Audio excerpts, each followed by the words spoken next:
Welcome back, everybody, to the Baltimore Orioles franchise here on MLB The Show 21.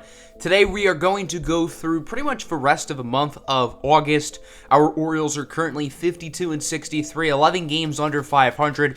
We've been pushing for a wild card spot, but we have kind of gone on a bad stretch in the past month or so, and it seems like the playoffs are unlikely. We made the decision to sell at the trade deadline rather than buy, and we ended up moving multiple big-time veterans, including Starling Marte, Andrelton Simmons, and longtime Baltimore Oriole Trey Mancini. We got a lot of good pieces back. The top prospect we received was starting pitcher Adrian Mariojon from the Padres. We received a lot of other good prospects too, such as first baseman Carmen Sixto, reliever Hideki Asuncion, outfielder Aaron Whitfield, relief pitcher Jorge Alcala, and overall I think we did really well at the deadline. So here's a look at the team currently. We did make some roster moves last episode, including moving Heston Kjerstad and Christian Robinson up to the big league level. Kjerstad's been doing quite well up to this point. Robinson's been a little bit quiet, but he still has only played probably like 15 games, and there's a lot of room for him to go. So we are going to make another roster move. Steven Matz has really been struggling lately as our number 5 starter. His ERA is currently in the 7s, and no, I would rather just call someone up who's younger than have a 30-year-old Matz who's not doing well. So we're going to move him back to AAA, and we're going to call up Adrian Mariojon, who we acquired in the Trey Mancini deal last episode from the Padres. Mancini does have some major league experience, although he has not pitched in the bigs since 2020. He's having a pretty good year in AAA, and I figured there's no reason not to have him up in the major league level, especially considering Steven Matz is, well, not doing too well. So that's really all we're going to talk about before we get into some game action. The first game of the day will be this one against Toronto. I wanted to pitch Mariojon's first game with us, so I simulated past this Yankee series, and we got swept, scoring 4 runs in 3 games. And though we did beat Toronto in the first of a 3-game series, so that's nice. We're now 53-66, and our Orioles are continuing to go down in the standings. But hey, better draft position, I guess, right? Now that playoffs kind of look unlikely. Here is a look at both lineups, regular starters for the most part today for the Orioles. Willie Calhoun is going to be playing third base. I suppose that's going to be interesting. So here's a look at Mariojon, the 23-year-old lefty hailing from Cuba, a longtime piece in the Padres organization, but they traded him to acquire Trey Mancini in order to help with their playoff push, and he is now going to be a big piece of our future. Blue Jays getting some early damage in as George Springer hits a single with 2 outs and 1 on. So now Toronto has multiple runners on base and an opportunity to strike. Full count pitch for Teoscar Hernandez. He draws a walk, and the bases are now loaded. So quite the early opportunity here for Randal Grichuk. Mariojon not looking great so far in this first inning, but he will get out of the bases loaded jam as Grichuk will fly out to left. Santander will make the play. So Toronto does not score, but it was still a little bit shaky of an inning for Mariojon as we go to the bottom of the first. The former Tampa Bay Ray, Yanni Chirinos, will be on the mound for Toronto. Chirinos has had a fine year, 3.62 ERA, 1.23 whip. Certainly not bad by any stretch of the imagination, not outstanding, but pretty good for the most part. Christian Robinson hitting leadoff today as he grounds this one to third. Look at Vladimir Guerrero Jr. with the barehanded play. He's known for his bat rather than his defense, but still, that's a pretty nice play by Jr. So let's move forward now as we will get to the top of the second inning. The catcher, Reese McGuire, is up. He strikes out on the slider. A beautiful 1-2-3 inning from Mariojon. A much better inning from him compared to the first inning. No runs from either team yet as we transition to the bottom of the second. Runner on first, one away for Marco Luciano, and he's going to be shopping gap for extra bases. It looks like the runner should be able to score. That's Mountcastle, and he will from first. An RBI double for Marco Luciano, and the Baltimore Orioles are on the board as it is now 1-0. That'll bring up Anthony Santander, who had a grand slam in the last episode. This one will stay in the park, but it looks like it's going to drop for an extra base hit. Luciano will score, and Baltimore will take a 2-0 lead, as it seems like the Orioles' offense is looking pretty good here in the bottom of the second inning. Still only 1 out, keep in mind, as that would bring up Christian Robinson now with runners on the corners and 2 outs. And Robinson's going to bloop this one into right, and it's going to drop for an extra base hit. Santander will score. Liam Bumaye going to try to score from first. The throw from Biggio is in time. So a great play by the Toronto defense to end the inning, but still a pretty rough inning for the Blue Jays as they allow 3. Nice frame of work there from the Baltimore offense as we will move to the top of the 3rd inning. Vladimir Guerrero Jr. up at the plate, 3-1 pitch, and he crushes this one into center field for a base hit. I think Christian Robinson was trying to bait him into going to second, and, well, it kind of worked. Guerrero does go to second. Robinson was unable to throw him out. So Vlad is now in scoring position. A nice opportunity for George Springer to possibly drive in a run. On the 2-1 pitch, Springer weakly grounds this one to second. Jalen Miller with a really tough play, and he will get the out. A fantastic move by Miller. If he doesn't get to that ball, Guerrero is scoring. So the shutout for Morejon and the Orioles stays alive. Let's go to the bottom half of the inning now. Heston Kjerstad is up, and he goes down at the four-seam fastball.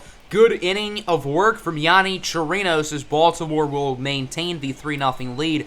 Good for Chirinos to get his groove back after a pretty rough second inning. One at the top of the 4th. Here's Teoscar Hernandez. Rips that one into left. It will stay in the park. Santander actually had a chance to make that play. He was unsuccessful. So a no-out double for Teoscar Hernandez, and Toronto has a prime opportunity to get on the board. Randall Grichuk thought he drew a walk, but they're going to call a strikeout there. That was definitely a close call, but that pitch did look like it was in the zone, and Hernandez would not be able to score. On to the bottom of the 4th, Luciano chases a hanging pitch down and away. A nice strikeout for Yanni Chirinos, and it seems like we've got ourselves a pitcher's duel at the moment. Santander goes down looking. That'll end the bottom of the 4th inning, and it will remain 3-0 as we go to the top of the 5th now. Bo Bichette goes down on the curveball. Another K for Adrian Morejon, his 3rd of the day, and he has pitched a gem for Baltimore in this one. Kevin Biggio rips that one right to Morejon, who makes the play. That'll end the inning, and that'll end his day. 5 shutout innings. Baltimore could have kept him in a little bit longer, but his pitch count was in the 80s. They didn't want to totally overwhelm him. But for his first start as an Oriole, that was damn impressive. Let's go to the bottom of the 5th. Christian Robinson swings way too early at the slider. Yanni Chirinos' day is also likely done. Chirinos was good. He had a rough second inning, but other than that, he was quite impressive. So Michael Fulmer is in for Baltimore. The Orioles going to hope to get multiple innings out of him. And that's not an ideal start as the first batter he faces, Vladimir Guerrero, hits a single. Vlad Jr. has reached base all 3 times today. 2 hits and a walk. He seems to be the only one of this offense who's doing anything. George Springer called for the strikeout on the check swing. A nice play there for Michael Fulmer to get the first out of the inning, and Guerrero would be unable to score as we go to the bottom of the 6th. Peter Fairbanks is in for Toronto. This is Ryan Mountcastle ripping a single into center field, so Mountcastle will reach base. And it seems like Baltimore's offense is doing a good job of getting hits today, but other than the second inning, they have not gotten hits in bunches. Rutschman grounds that one right to first. That will end the inning as Rowdy Tellez makes the play. Still no runs scored by either side since the second inning. One at the top of the 7th, 2 away for Reese McGuire. That one's going to go into right center field, likely for extra bases. A 2-out double for McGuire. And just like the Orioles, Toronto is getting hits, but they're not getting hits in spurts. Bo Bichette gets fooled by the outside fastball. He will fly out to right as Heston Kjerstad makes the play. That'll probably end Michael Fulmer's day. He allowed a couple base runners, but didn't let anybody score, and overall pitched fairly well. One of the bottom half of the inning, Peter Fairbanks still in the game as Marco Luciano gets his second hit of the game. Again, the Orioles are getting hits, but they're just not getting them in spurts. They're lucky they had that nice second inning. Otherwise, we could be looking at a far closer game. Liam Bumaye with a single into center, so the Orioles have multiple base runners on for the first time probably since that bottom of the second inning. This is a nice opportunity to get something going as Christian Robinson is up on a 3-1 pitch. Weakley grounds it to short. What is Bo Bichette doing, though? That was such a weak play, but Bichette just stood there, hesitated to make the throw, and Robinson is safe. I don't know why he took so long to get to the ball. So a very bad defensive play by Bichette, and the Blue Jays are going to take the pitcher out because of that. Chasen Shreve, a lefty, will enter. It's not like a lefty is up here for the Orioles. It's actually Jalen Miller, who's better against lefties than he is against righties. And he nearly ripped that one out of the park. Swung a little bit too early. That one just fouled. Nearly a grand slam for Jalen Miller. Here's the following pitch on the 1-2 count. That one hit him, but he checks his swing, and the inning's going to come to a close. So a wasted opportunity there for Jalen Miller. And the score remains 3-0 as we go to the 8th. Colin Poche is in for Baltimore. He's having himself a nice year, 2.5 ERA.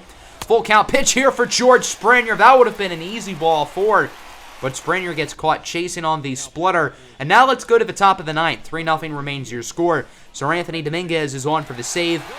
Of course, it's been a rocky season for him, but I will give him credit. He has pitched a little bit better as of recent. With a runner on and nobody out, he will strike out Rowdy Tellez for the first out of the inning. Two-way for McGuire. He goes down on the slider, and that'll do it. A 3-0 win. Not a lot of offense in this game. Both pitching staffs did really well. 5 shutout innings for Maury Hall, and the bullpen did a good job too. I apologize, I forgot to show the box score, but there wasn't really a whole lot to show other than that. Both pitching staffs were really good, but ours just a little bit better.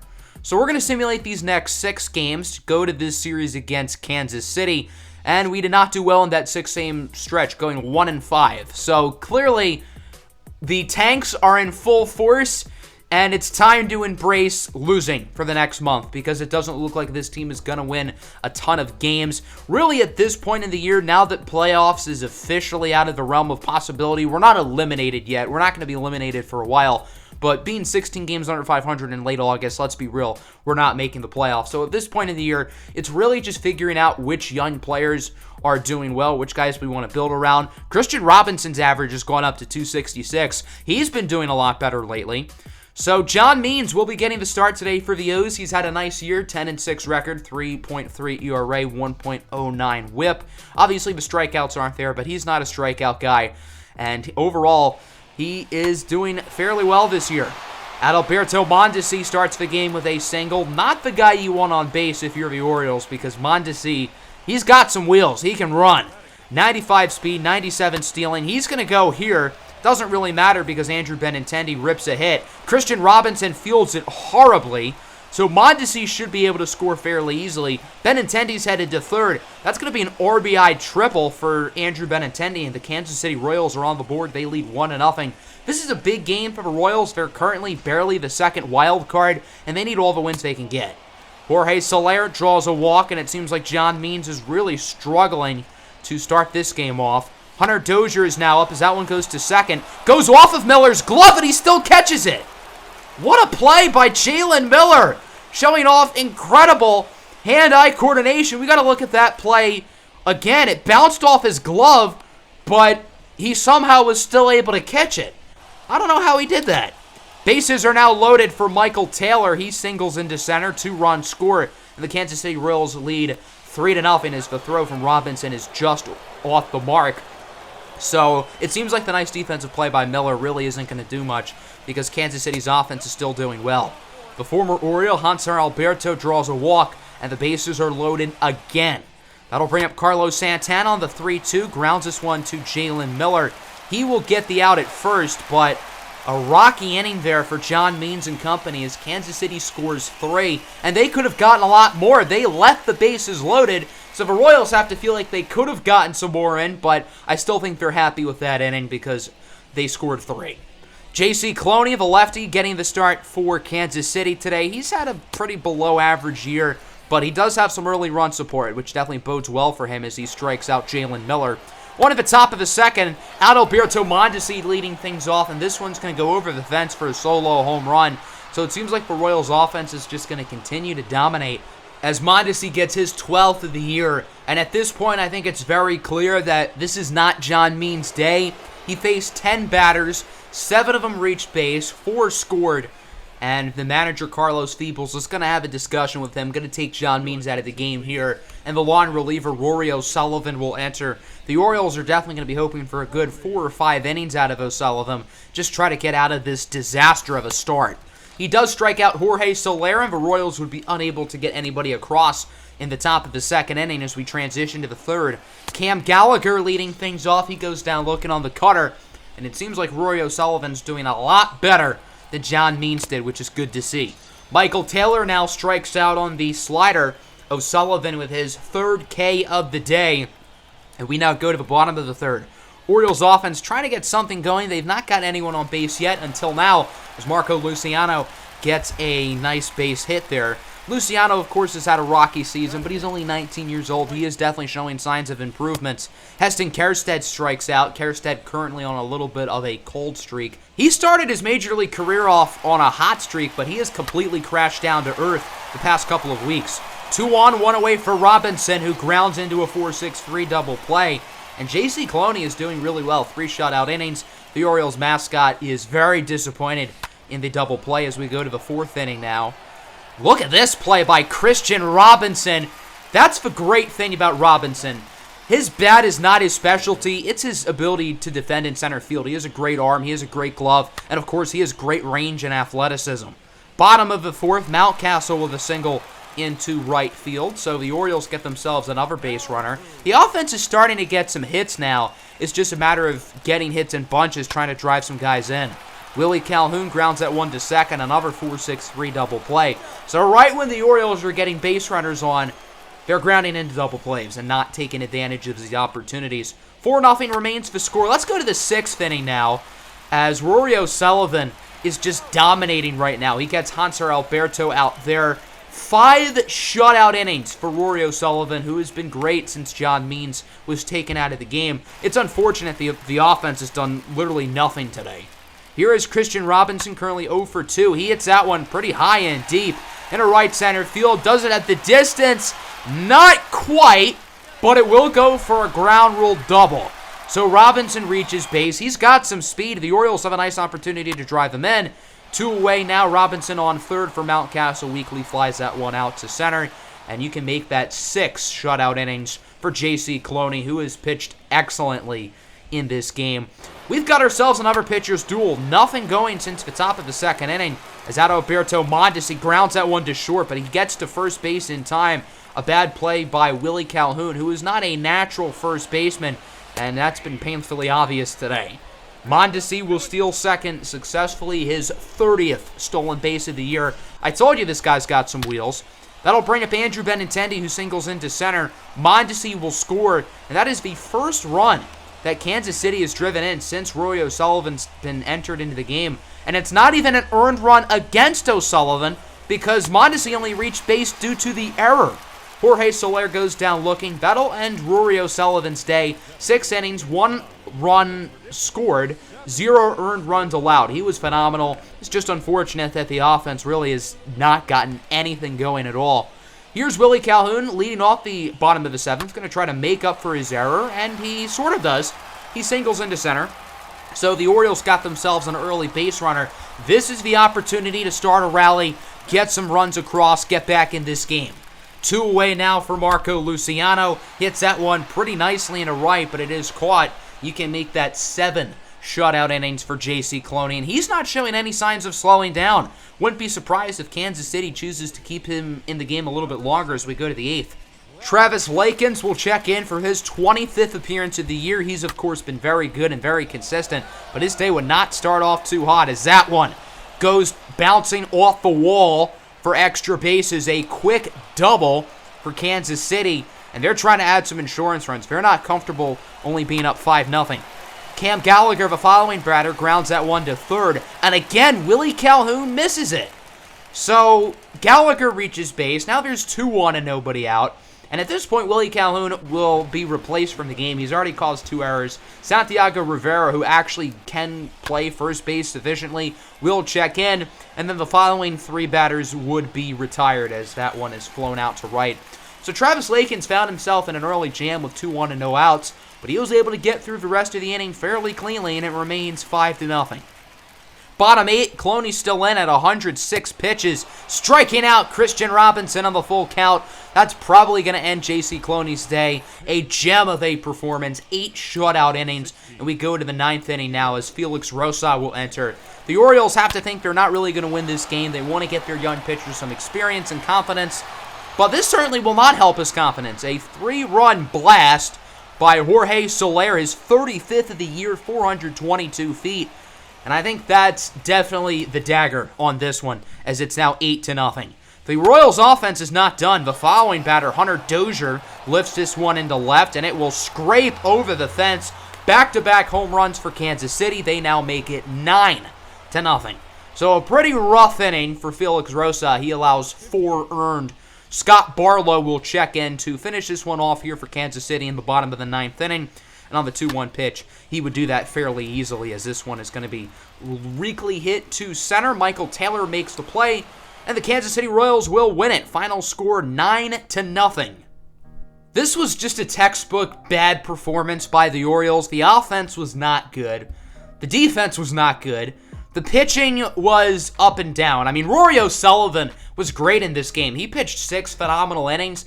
But other than that, the pitching was not good from the other 3 guys who were in. So, really, Rory O'Sullivan's the only guy on this team who did good, and everybody else sucked. So, I think there's going to be a lot of these types of losses here entering the month of September. It seems like this team has kind of fallen off the rails a little bit. They don't look to be all that competitive at the moment. And because of that, we're going to go through the month of September a little bit quicker, and we're going to put a lot of our focus on the minor leagues, because the AA and AAA teams' seasons are a lot more interesting than the Orioles right now. The AA team appears to be in position to make the playoffs. They should be able to get in fairly easily, so we're going to cover the AA playoffs fairly soon. And then the AAA team is currently fighting for a playoff spot. So, should be interesting to see how the minor league seasons go, as that will end today's episode. Hope you guys enjoyed. Make sure to hit the like button and subscribe to the channel if you're new. Peace out.